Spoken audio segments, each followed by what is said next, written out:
I stay, gotta go and pave the way. Swear these bitches, they be wishing that I'ma save the day. Gotta go and Alright, Kenny, so we're gonna start off today with our intro. It's Born in Chicago Rap Culture, Season 1, Episode 1. You're our first star guest. Nice. Love so it. it's gonna be pretty awesome to have you here, smoking with us, just telling us a little bit about you. Mhm. Can you tell us, for the viewers who don't know about you, Kenny, like a little bit about you, where you started? Oh shit. Yeah, I'm a local rapper from Chicago. I'm not just a rapper. I'm a producer. I play guitar. I sing. I mix, master, all that good stuff. I've been doing this for a decent amount of time, maybe like 5-6 years. And yeah, I've only been taking it seriously for about 3 or 4 years, and lots happened. That's good, bro. And what would you say what instrument did you first start off of? I started playing the guitar. That was my first instrument. And then once I got really good at guitar, like, ukulele, bass, all that stuff just started, becoming second nature, because I kind of got the muscle memory down from the acoustic. And then I played a little bit of piano when I was taking classes at Taft. Okay. And yeah, that's when I started learning like scales, chords, how to form melodies, how to find like harmonies and stuff like that. And yeah, that's dope. So you said Taft, so that's where you graduated from? Yeah. I was there I graduated in like 2017. 2017. Yeah. Yes, we did. So what did the music? You said you got into music in high school. What was that like? Dude, so I was in beginning male choir, and can I spark this, by the way? Yeah, go ahead. Okay, yeah. So I was in choir, and then like my choir conductor, he hit me with like, all right, we're all gonna take like a singing test for a grade, and the goal was he was gonna just listen to any song we wanted to sing, and he would grade us based on that. And we would go into this like soundproof like booth thing. Yeah, and we'd sing him anything we wanted. He's like, you can sing ABCs, Happy Birthday, whatever. As long as it was in tone and you were giving your passion about it. All you had to do was sing. And he's like, you could sing it badly, you could sing it good. It doesn't matter. Just go in there and sing whatever you want. So I sang the ABCs. And how was the ABCs like? It was like A B C D E F G H I J K L M N O P, and like he was like, oh, okay, I like that. So he put me in Eagle Singers, which was like the top choir at the time, which was like going from a regular basic freshman class to going to like a junior to senior class, and there was an honors class as well. Okay. So like, yeah, it was like kind of intimidating, but I remember his class, bro. I failed his class because he wanted me to write this long ass paragraph, like 2-page essay on music theory, and I was not a guy that liked to do homework. So I don't know how you passed his class, man, because you had a good voice. That's how you passed. Yeah, that's what it was. In honors, Eagle Singers, we had to learn like songs in different languages, like Italian and African languages. That I had no idea what the fuck I was saying. Yeah. So what was your next step after playing the ukulele? Because I remember you used to walk around like literally after class, in the halls, in our walk class, in our singing class, I had to. Male choir class. You had this ukulele everywhere, bro. What I realized was that if I wanted to put myself out there, I needed to commit. You know what I mean? I needed to be that guy that everyone saw, because before that freshman year, I was a nobody. I was so depressed. I didn't want to go to school. I didn't want to get up in the morning. I felt as if that if I were to take place in society, it wouldn't make a difference. Right. But that's bullshit, because you do make a difference. Exactly. And anyone who is listening, if you're feeling lost and down, you do make a difference. All it really takes to make a difference is to try a little bit. Yes, you got to put that effort in. Try, believe in yourself, inspire others to believe in themselves. You'd be surprised what you're capable of. You never really fucking know. You're all good, man. So when when you started playing the ukulele and stuff like this, like you said, what was your first reaction to like your family members or friends when you started walking around with this thing and telling people like you're committed to music? They were super supportive. There was like barely any people who were like, yeah, no, don't do this, and that's because anyone who was saying that was saying it behind my back. You know what I mean? The people who were like, "Who the fuck is this ukulele guy?" Like walking around. Who does he think he is? Yeah. So the naysayers, bro. Don't believe in them. There probably were those people out there, but they never talked to me. You know what I mean? They never. If there were haters, Right. they didn't make themselves too present. Well, you're doing your thing now, man. You're doing your stuff. You came a long way from high school.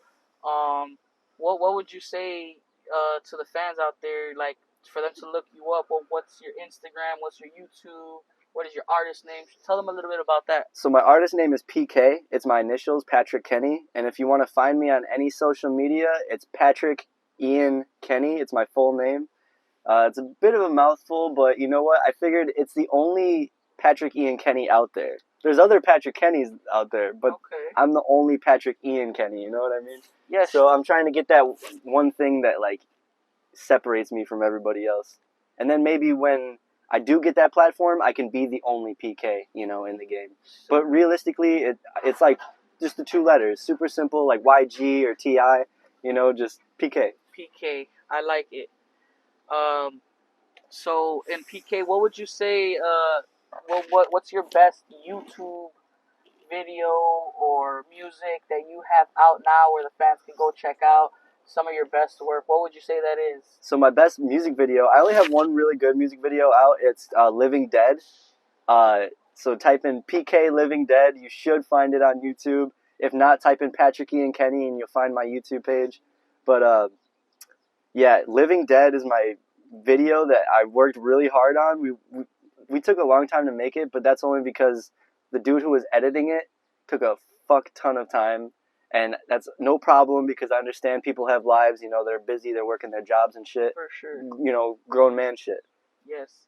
So, Living Dead, yes. Tell us a little bit more about that, the creation of that, the process of that, and where did that inspire from? So it was around Halloween time and we were trying to make a track like that was like creepy, spooky vibes. And we made it in no time. We made the song in like a week. And then the video we shot right after. And it was super cool. We dressed up in makeup and everything, like some Thriller vibes. Like I was dressed up as a zombie, doing a rap scene as a zombie. It was super cool. And I had my cousin's fiance at the time do the makeup for everyone on set. And I remember I was calling everybody like, "Yo, can you be a zombie? Can you be a zombie?" And no one was free that day. I managed to get like 3 or 4 zombies, and that's it. So you were almost like, in a way, you were directing your own music video. Yeah. You were putting it all together, bro. I had to, yeah. You know what? It seems as if you want anything done in this world, you gotta get it. You gotta get it done yourself. Yeah.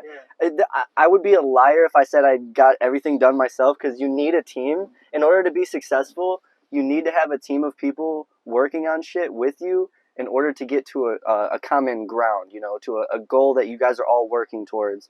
When there's a big-ass movie or a big-ass video game that comes out, like, there's an army of people that work on that shit, And all of those names, they are overlooked. They're definitely... Exactly. So this is kind of why one of the reasons why I'm starting this podcast / interview.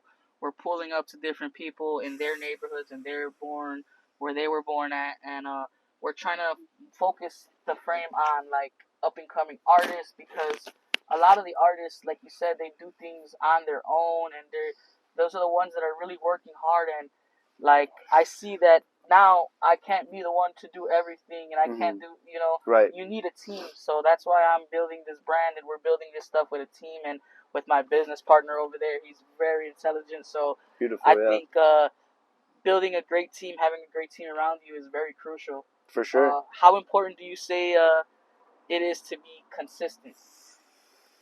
Consistency is something that I struggle with myself, and I think it is the most important thing. A lot of people struggle with consistency. Yeah. What would you say they can do a little better to be like a little more consistent? I think consistency comes with the passion. You know what I mean? Consistency comes with wanting to do it every single day. If you want to do something, and you document it, you'll have stuff to be consistent with. You know what I mean? You'll just have the whole progression there. Now we live in a day where you can record everything that you do and document it, so your whole life is like a time capsule almost. You know what I mean? And you could put that shit on display for everybody. So people are doing live streams, they're doing like podcasts and stuff like that. Let's hold off 1 second due to the ambulance coming behind us. We don't want to have bad quality.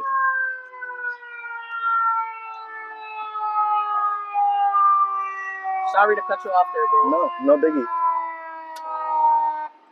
That low key reminds me of a choir concert. We were all holding a high note, and I think it was an ambulance came by, and we held that high note the whole time the ambulance went by on purpose, and they gave us extra points for that.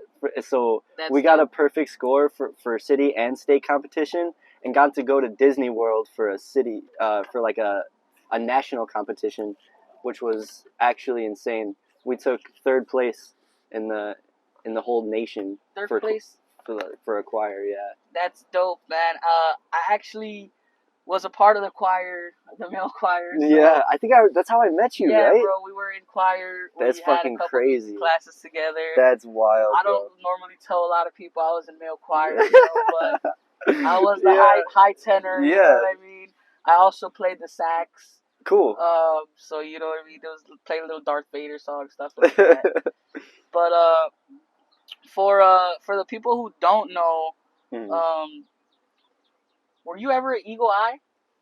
Or do you know what an Eagle Eye is? No, what is that? Because you went to Taft. No, what is that? I know you said you were an Eagle Senior, but so if you ever heard of the Eagle Eye at Taft, it's basically like a group of kids they're kind of like the enforcement or like the police in a way. No way! What the hell? And they would do a lot of the quote unquote snitching in school. Oh, what the So if you ever did something bad or ever was in I never knew anything about these guys. The dean had a group of kids. They're basically hall monitors. Yes, bro. They were hall monitors that would trick on people, and what the fuck? They worked with the dean and. Dude. I don't want to say anything, or anything like that, but they were called Eagle Eyes. That's trippy as hell. No, I never heard that. That's hilarious. That's funny, right? Yeah, dude. Listening, man, the Eagle Eyes. So, I was just doing sketchy shit blatantly in the out in the open, and I did get caught up maybe like once or twice.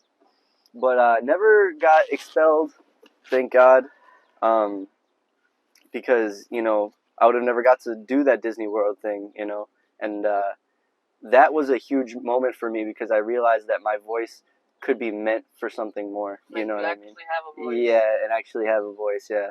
Even though I was a part of something bigger, I was a part of a choir, but I was a part of an elite choir. You know what I mean? I had to be elite to be there. Exactly. So that was the cool part.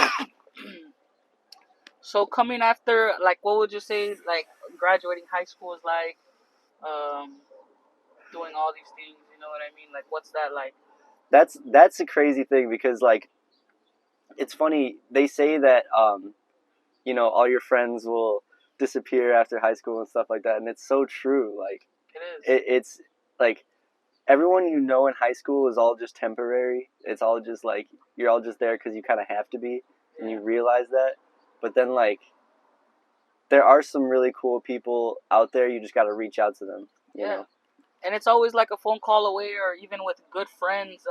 Some of my good friends now, we might not talk for a week or a month or maybe even a year, but I'm a good friend all the way around. You call me, I answer the phone, and that's just the same I have with everybody around me.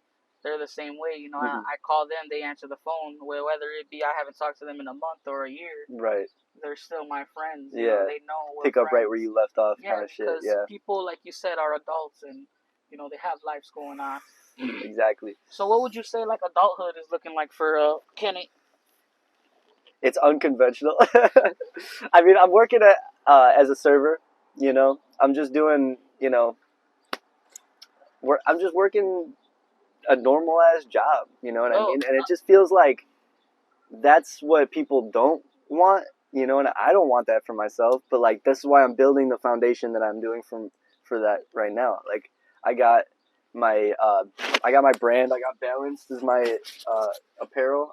I was doing that in high school too, but nowadays I changed the name from Equality to Balanced, which it stands for the same thing. It's all about the balance between good and evil and stuff like that, and how it lurks within everyone's soul. But it's about living above your demons that makes you who you are as a person. That is tough, bro. That's Yeah. cool.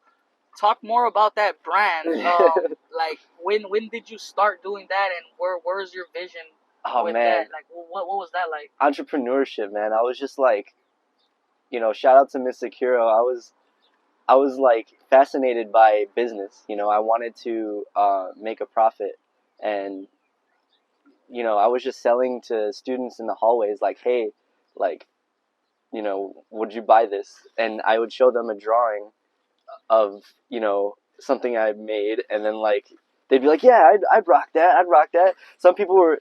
I don't know if you remember a kid named Bana, but he was like, I didn't even get that tattooed. And I was like, bro, like that's super cool. See, like so I would people that appreciate believe in you like that, man, talking about I'll get your brand tattooed. It's Right. the people that believe in you, you know what I mean? Yeah. And I seen that early on in you. Like that's why you're person that when I thought of this, creating this Born Again, Born in Chicago rap culture podcast, when I thought of this, I said, I've known this kid from high school. He's Mhm. coming up. He's Yeah. always been an artist, an entrepreneur. He was selling his brand, his merch in high Hell school. yeah. Hell yeah. You have kids that sell things in school, and sometimes it may not be the legal stuff. Mhm. But you were very early on selling legally stuff. Yeah. Even if it wasn't stuff we were supposed to sell. I was doing school, both. I was doing you both, know, but I'm past that now. You're selling T-shirts, and you're making a brand and a money and income for yourself. How was that like, seeing a little money at an early age and seeing that, okay, maybe it's possible to do things? You know what? At an early age, I think what it was that since you're in school, you're surrounded by so many people on a daily basis that it's almost like this is your time to market yourself. You know what I mean? And I took advantage of that. I'd say was like, I know that this is an opportunity where I'll be able to sell my product face to face, as opposed to like a social media aspect where it seems like when you're on your phone all the time, someone's trying to sell you something. Everyone's trying to sell you something, but nobody's trying to sell you something face to face anymore. Everyone's a pussy to do that. I have like some sort of like ability to sell people in person. In person, Like yeah. it's like the salesman It's kind a of sales mentality, and yeah. not a lot of people have it, and that's why I thought it was so crazy. And like I was like, man, this kid is making money off of T-shirts, off of sweaters. You have your stuff going on and like that. Like, what did you do with that money, and how was it a little success, and how was it unsuccessful? I put it in the bank. I have a savings account now, but realistically, a lot of it got spent. Just because I was a kid and I was reckless and I was like I could do whatever I want with my money, So I bought a car, I bought Starlight for the car, which was fucking goofy as hell. But these are things that you do when you have money. You're just like fuck it. And also when you don't come up from money, you buy stupid things, and it's a trial and error. You realize that It's also a thing that they didn't teach in school. Yeah. Do you think that some of the stuff that is teaching now on social media, do you think that stuff should be taught in school, like financial wise? I mean, not the nonsense they teach on social media, but I think it would be awesome. I would think it would be awesome if they had more business classes in younger grades, because if they didn't, like I don't know, I just feel as if that's the math that they should be teaching. It's like this is the math that you're going to be using. Like, and they didn't teach people how to open a bank account and stuff like that.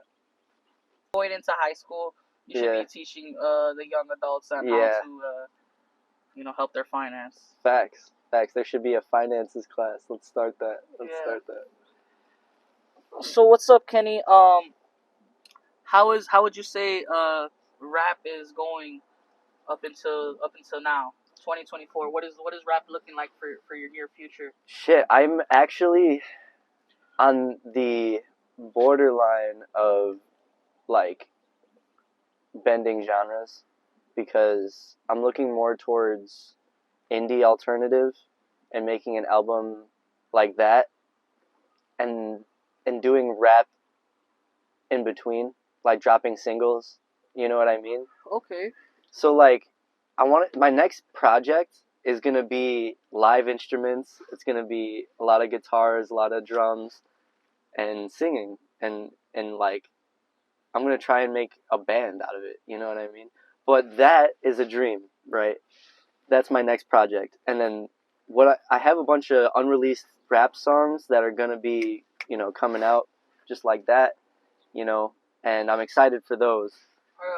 Can you drop any names, any collaborations, whether it be a producer, photographer, filmmaker, editor, whoever you wanna put the spotlight on that you're working with in your near future? Yeah, shouts out to Blink Mob, MWQ, AOOP. Shout out to Smokey the Great. Those are like, some of my closest rap buddies.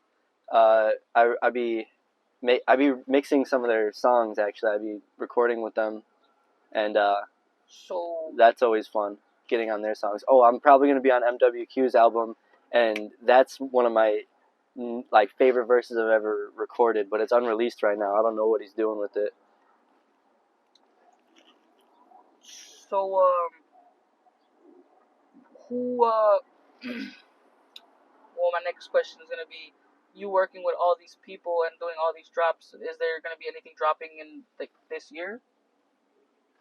Absolutely, absolutely. I'm gonna be dropping a song called Ghost very soon. Ghost is gonna be really good. It's a short song. So I actually had a setback this year. January, my computer just completely died, and the hard drive, the internal hard drive on the Mac, was completely dead, and all of the storage on there is gone. So a lot of my sounds and songs just completely disappeared. So it's kind of like a fresh start for me in a way. But I still have a lot of stuff saved on my Google Drive and my files on my phone. You know what I mean? And whatever that my iCloud could save. So I still have a little bit, of saved stuff, but a lot of the sounds that I had are completely gone. So I downloaded a bunch of new ones. I'm back at it. I'm up for recording now. Well, y'all heard it. Everybody tap in with your boy Patrick Kenny, PK. Go look him up on YouTube, Spotify. Well, yeah, man, it's been sweet, Kenny. I think the world is gonna know a little bit more about you, and we have more projects coming up too. So we are gonna be working with Kenny a little bit more. We're gonna get in depth and see what's next for Kenny, man. Thank you very much. It's been a pleasure, man. Thank you for pulling up, and it's dope, bro. All right. I think let's call it a wrap.